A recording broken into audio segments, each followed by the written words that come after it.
Hey, this is Vicky with Brick After Brick Toys. Just wanted to come to you. This is a the Great Hall for Harry Potter set, and it has 878 pieces. So there's a lot of detail to this set. This particular video is just the build. I'm not going to do a review on this set, but if you're curious about the Great Hall, because it is such a large architectural piece, if you're curious about it, this might be a fun and interesting video for you to watch how it went together. But first, you have to get ready for some serious LEGO rain! And with 878 pieces, LEGO rain it goes on and on.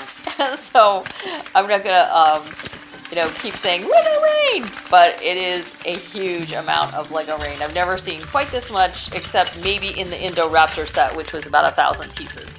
So I did go ahead and do it as LEGO rain. And it caused a nightmare because I had to do a ton of sorting afterwards. But anyway, hope you enjoyed it.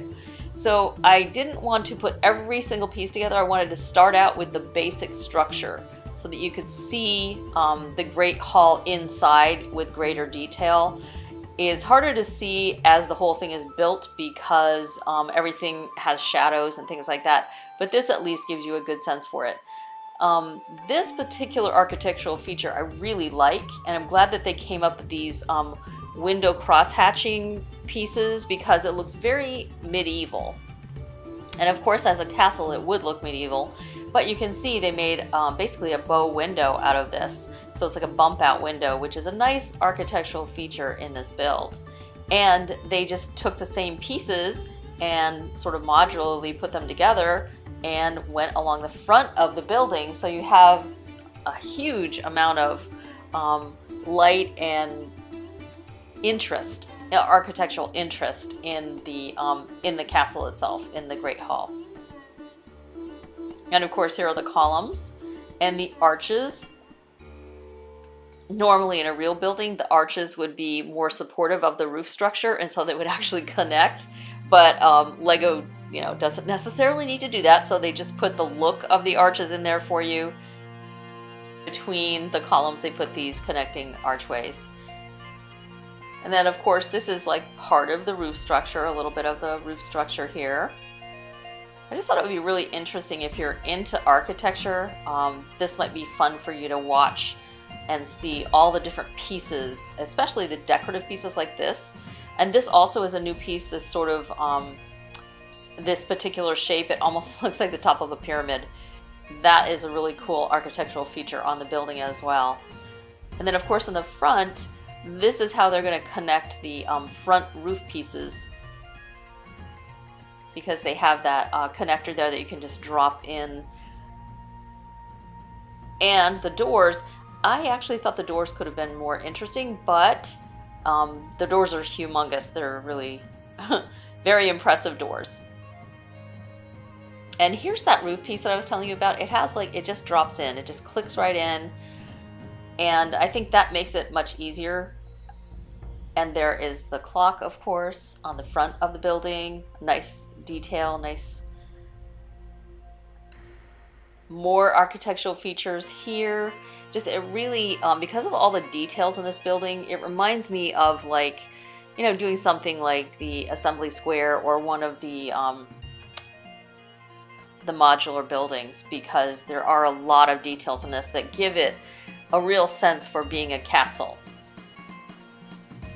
And of course I am putting different types of music on this because I didn't think you'd want to listen to the same music over and over throughout the video. So I chose a couple of themes of music that I thought would be interesting but also supportive of this sort of large, long video, so that you wouldn't have to listen to the same thing over and over, but you'd have a nice variety and mixture of music as you went through. So here are some of the slate roof pieces that are going to show through eventually. And of course the architectural detail here is because this is the color of the roof, because the roof itself has one big plate that looks like slate.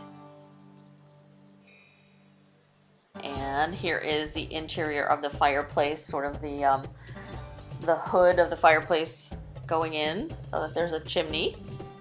Doesn't go all the way to the top, which probably would in a real building. And of course here is the structural support to the roof, so to speak. But we're going to actually use it to put other things on. But the structural support of the roof would possibly be in a castle. That's where some of those archways would have to connect in if it was a real building. But in Lego World, we get to kind of do what we want to as long as it stays together. And you can see this is where some of those roof pieces are going to attach to it. Again, they're just going to be click-in pieces. And let's put this in place. It's almost like building a log cabin, isn't it? You put the beam across the top. A few more roof structure pieces. And here are the pieces that are going to click in for the roof that we just put into the top of the beam, the truss that went across. Okay, and again, here is that new piece. This is actually a new piece that Lego came up with, and I wanted you to see the difference between the wedge piece in the middle and the new sort of perfectly shaped piece that they've used for the roof pieces on this particular build. And this piece is coming up again in other new Lego sets. But it's an unusual piece, and at first I couldn't understand why they would create a brand new piece just. Why didn't they just use the wedge piece? But it does look better, and it looks more architecturally correct. And of course, there are the awesome spires. Those look really nice. Those look beautiful. And the turrets. This is an awesome Great Hall Castle build. They have so many great features on it. Awesome. It looks absolutely beautiful with the turrets showing. Looks really great. All right, let's turn this around because we have some work to do on the inside. We have to get those reversible banners up. Now, in the movie, all of the tables had the banners, but there's just not enough room in the way that they built this to put all four. So they did the next best thing, which was to reverse the banners. And those are stickers, of course, that you put on either side of the long black panel. I think they look great. What is, if you're still watching, what's your favorite house? Is it Gryffindor, Slytherin, Hufflepuff, or Ravenclaw? Which is your favorite house? And here is the candelabra. And this, I think, looks really nice, and it's not too difficult. I think you could actually build this in other settings. When you see all the pieces here, it's not that many pieces. They're just some specific types of, I don't want to say just Technic pieces, because they're not really just Technic pieces, because we use them in all sorts of builds, but you can see what's involved in building the candelabra. Those awesome new candle pieces, I think that they just make the whole thing look like a real candelabra. Oops, I better do a correction there. That is a chandelier, not a candelabra. Just a little editor's note there.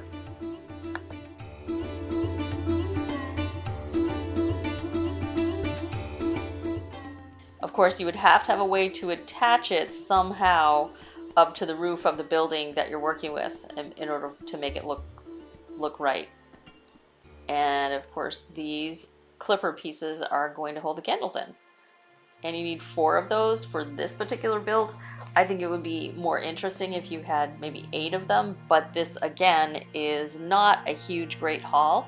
If you were making an expanded Great Hall, you can make the candelabra bigger or make several of them. And they just have the clips on the end, so you just literally clip them onto the rod. And again, the designers know it's all these little finishing touches that make everything look great. Alright, so here's what we look like at the front of the building. Now we're going to start adding on an extra tower.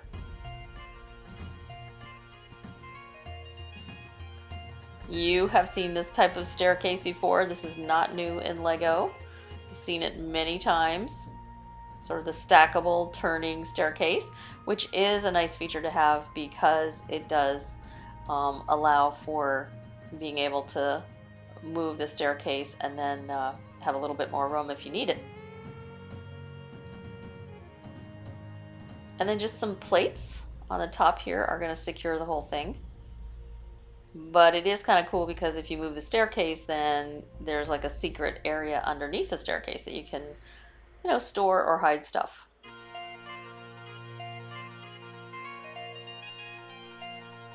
I don't know if you can see that little yellow frog down there, but there's a pedestal with a little yellow frog, which is kind of cool.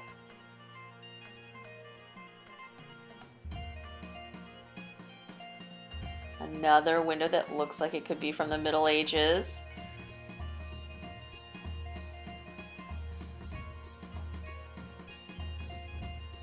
And I love those sort of nugget colored brick pieces. I just think they really make everything, it just gives it a little bit more authenticity. Because as buildings, especially buildings that are hundreds of years old, as they're repaired, different materials get used from different centuries. And so just having, in fact, having the stickers have different mediums within them gives that feel of a much older building. And here goes another turret with a spire on top. That's cool. It's smaller, but it looks great. I think it looks really nice. And of course, all the spires just, you know, pull the whole architectural design together, and it makes the whole building just look more cohesive. But also at the same time, it looks like something where things could have been added as they went along. And honestly, in English architecture, that is the way castles and things like that were done. There would be the main part of the castle or the keep, and then there'd be all these different parts that would get added on throughout time, over time, as the need of the owner changed. Okay, looks like some potions. Awesome. This is, after all, Hogwarts School of Wizardry and Witchcraft and Wizardry, so you're going to definitely have some potions around.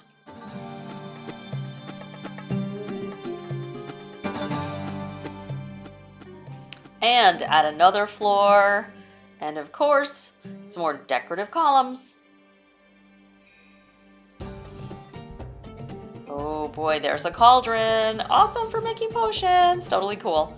And of course, you've got to, when you have another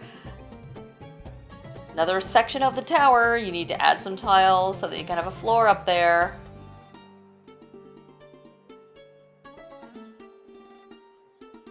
And of course, I love these archway windows. These are great. It's a nice architectural feature.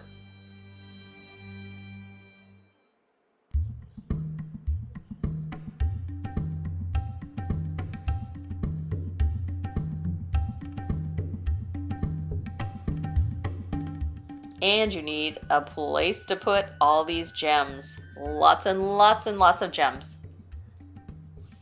Beautiful.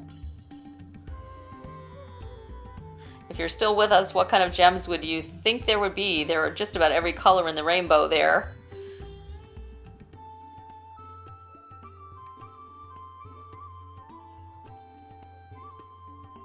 And more columns, because this is all about strengthening. This is all made of stone. This is all stonework. Remember, in the Harry Potter world, the castle is very solid, all made of stone. And of course, we're going to do a little bit of work to the side here before we take it up a notch.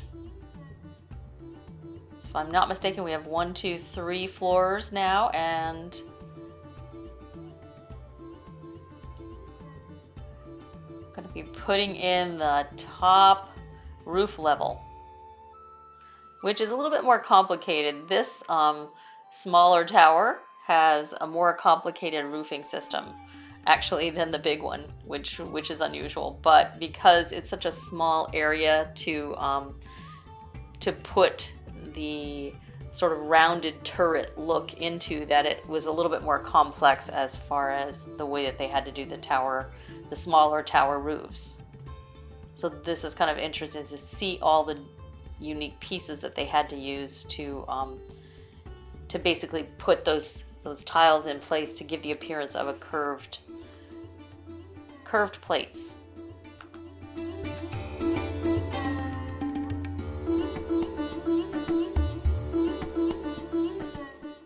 And I'm sorry, my camera's a little shaky. I'm having to do this with one hand. It's so tall.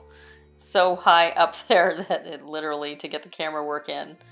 And you can see the pieces are just kind of funky the way that they have to do it. They could have just done one big sort of conical tower piece, but it wouldn't have looked as good. They used part of it as the conical pieces, but they wanted to also have more architectural feature to it than just that. All right, up it goes. So that kind of gives you the feeling of it, but they wanted to have more of a plate look to it.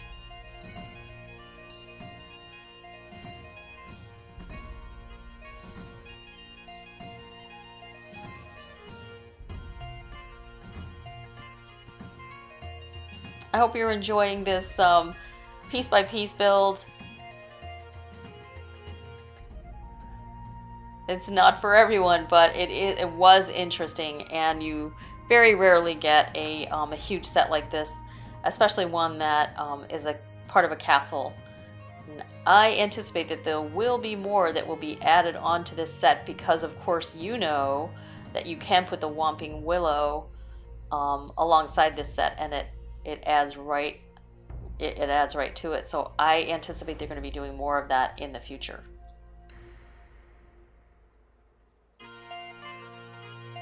Okay, so here is why they didn't have one gigantic conical piece, because it would have been really boring and it wouldn't have the details of those new pieces that they came up with that just kind of add more, you know, architectural features in there and make it more interesting for you to look at and make you more apt to you know, really want to imagine and play with it like a real castle.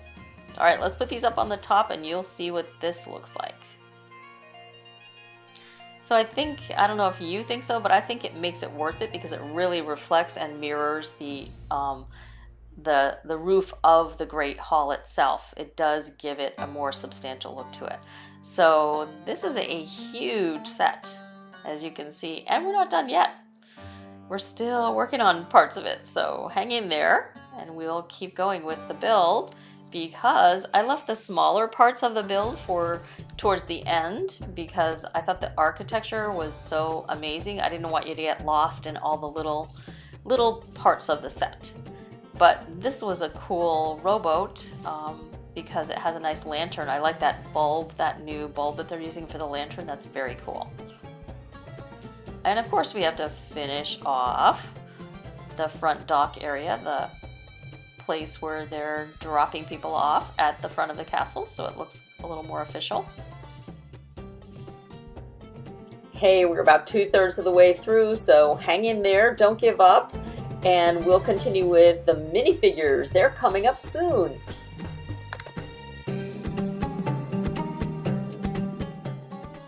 Very tiny dock, but of course in the movie the dock is much lower than the castle itself.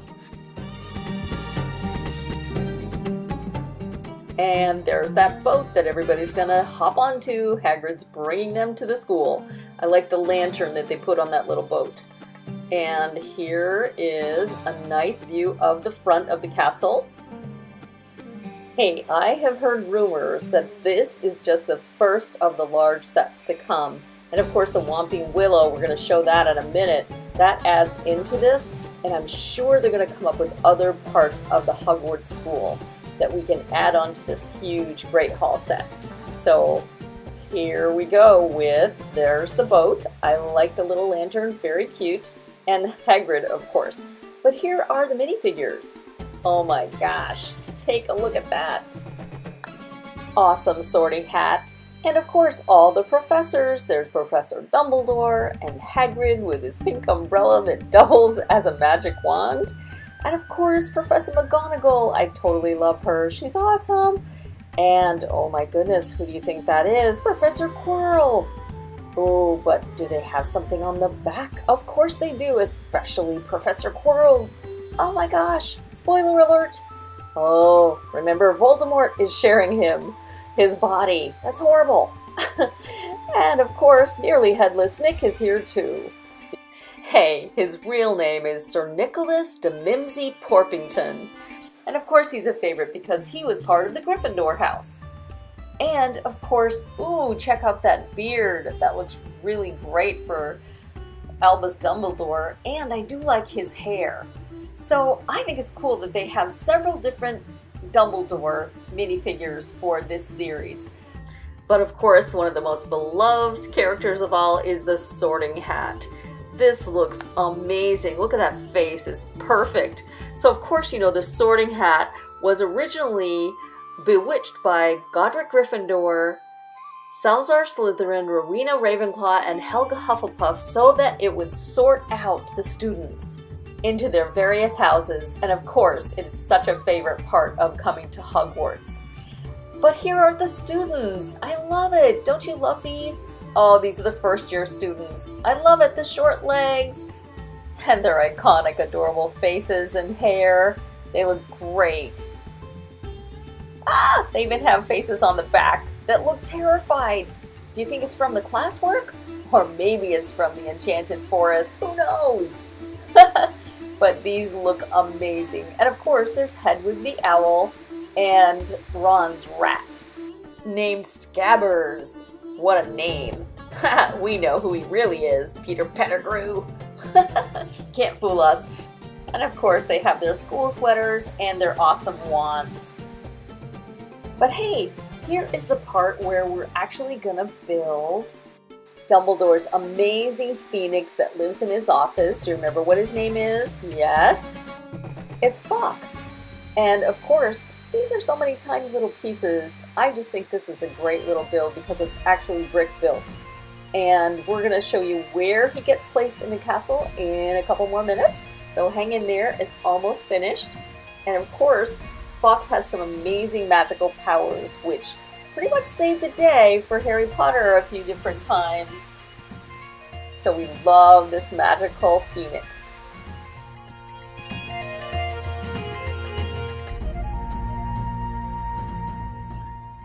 So just so you know, this stand does not come with the Great Hall set, but I built it so that you could see Fawkes in all his glory. And we're going to place him in the castle in just a minute, but I wanted to show you Dumbledore along with Fawkes because he looks so amazing and he's so important to Dumbledore. And he lives in his office.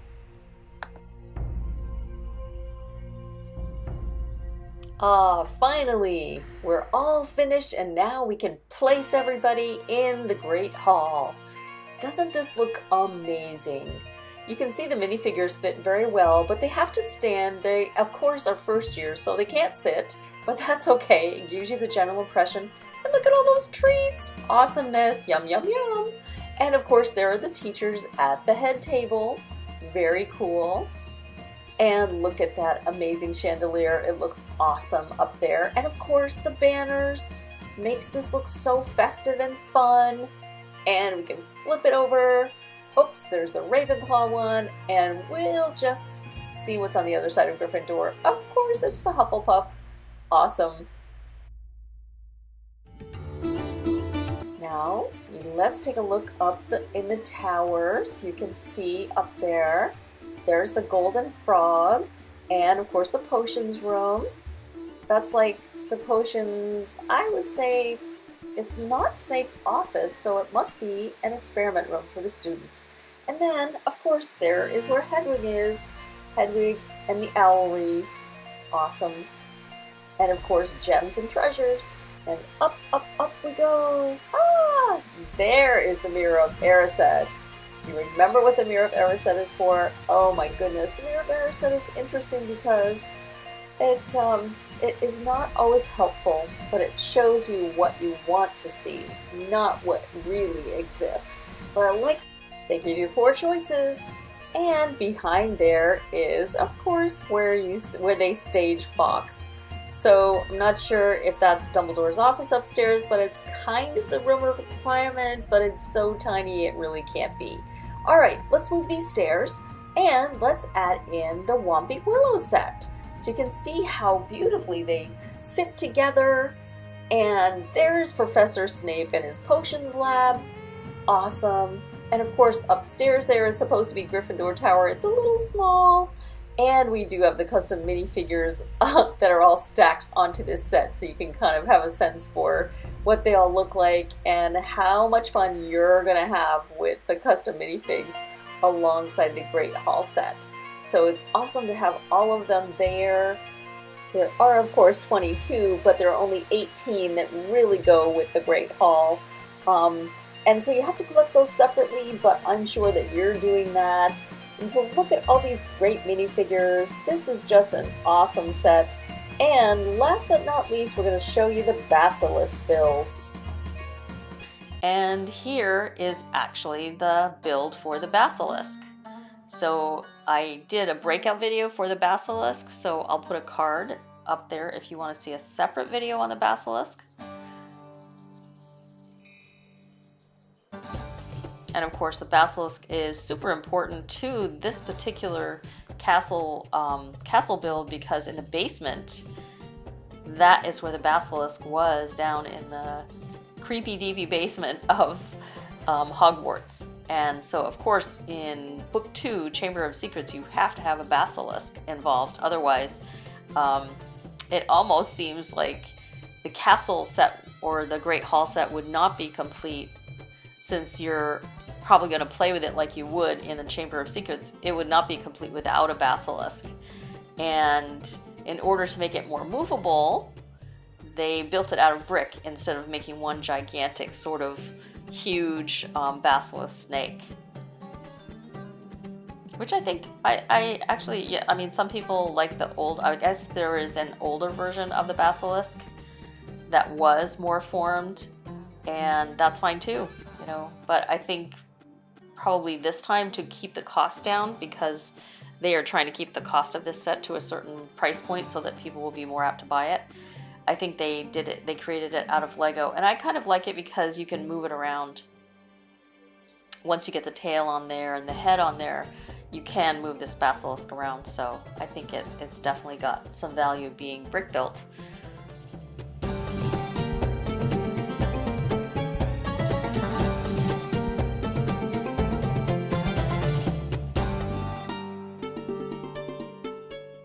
Alright, here's the head, and I'm sure that you have lots of these pieces just hanging around. If you look through your Lego buckets, I'll bet you have most of these pieces right in there.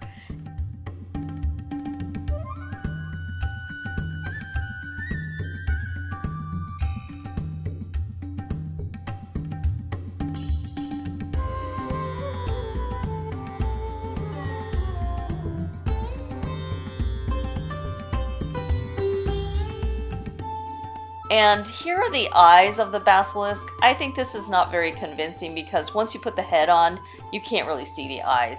But you can see the teeth, and I think the teeth are the most important part. As you know, one of those teeth is very important because it's going to be used later.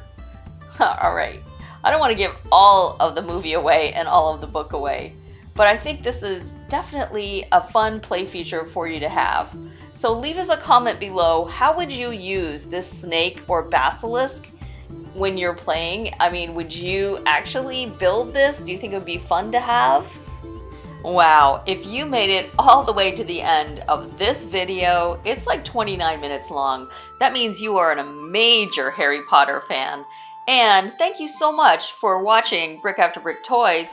Hey, we hope you have fun building your Lego world. Here is one final look at the entryway, and there's Hagrid and of course the students arriving at Hogwarts with Professor McGonagall and Professor Dumbledore.